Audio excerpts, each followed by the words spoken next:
Саламатсыздар ма, құрметті оқушылар? Қазақ әдебиеті сабағынан 3-ші сабағымызды бастаймыз. Бүгін егіннің бастары деп аталатын Ахмет Байтұрсынұлының мысалы аудармасы бойынша эссе жазатын боламыз. Бүгінгі сабағымыздың мақсаты төмендегідей. Шығармадағы кейіпкерге өзіңнің көзқарасың мен ұстанымың тұрғысынан баға беретін боласың, және сол баға беру арқылы әдеби эссе жаза алатын боласың. Балалар, біз өткен сабақта сендермен егіннің бастары мысалын оқып, кей тұстарын жаттап алдық.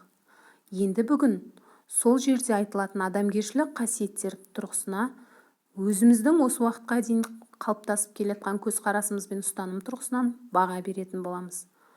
Балалар, байқасаңыздар, шығармада мынадай қасиеттерді жақсы деп есептемейді екен. Оның біріншісі тәкаппарлық, екіншісі өзімшілдік. Және де осы екі қасиетке кішіпейілділік пен қарапайымдылықты насихаттап, осыларға қарама-қарсы қояды екен. Яғни, тәкаппар болмау керектігін, өзімшіл болмау керектігін насихаттаған мысал өлеңі кішіпейілділік пен қарапайымдылықты көкке көтереді.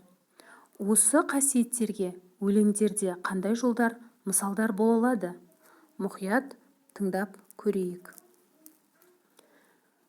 Өзімшілдік қасиетіне, мәселен, жалғыз ақ бір бидай тұр көкке қарап, бейне бір жалғыз өзін көпке балап. Бұл жерде сол дәні жоқ бидай көкке қарап, өзін ғана, мен ғана кереметпін, осы бидайлардың арасында мен ғана басымды көкке қаратып ұстап тұрмын деп, өзімшілдік танытып тұр екен.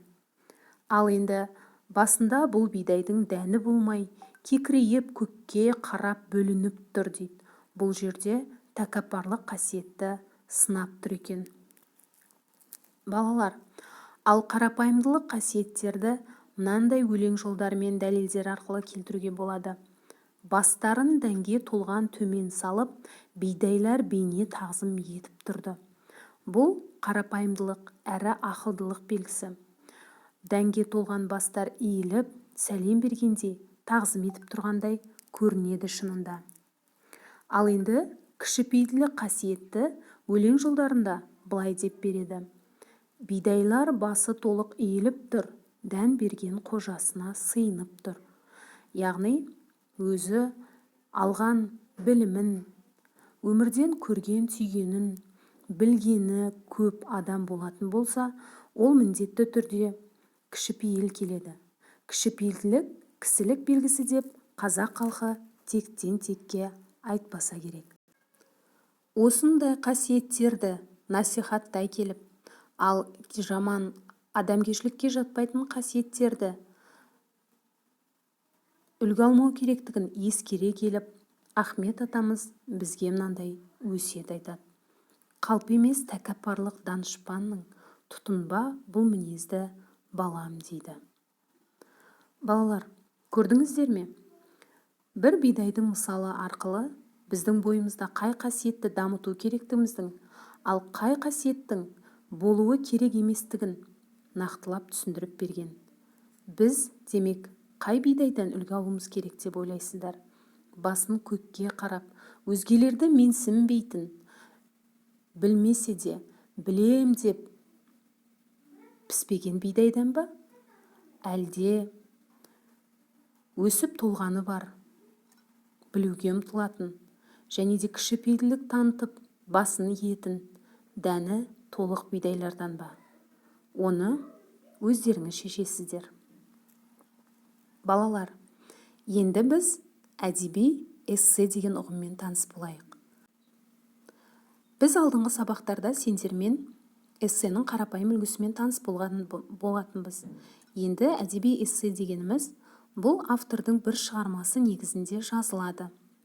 Эссе жазу барысында сол өздерің оқыған шығармадан міндетті түрде мысалдар келтіріп, өз ойларыңызды дәлелдеулеріңіз қажет. Бүгінгі оқу тапсырмасы осыған байланысты. Ахмет Байтұрсынұлының егіннің бастары шығармасындағы бидайдың әрекетіне өзіндік құндылық тұрғыңыздан баға беріп, әдеби эссе жазыңыз. Мынандай дескрипторларды жадыңызда ұстаңыз. Сөз санын 80-нен асырмаңыз. Эссенің кіріспе, негізгі, қорытынды бөлімдерін сақтаңыз. Өз ойларыңызды өлең жолдарымен дәлелдеңіздер. Егер сіздер бидайдың әрекетін бағалап, өздеріңіздің құндылық тұрғыларыңыздан баға беретін болсаңыздар, мәселен, мен алайын. Мен бидайдың өзімшілдігіне жақсы деп баға бермеймін.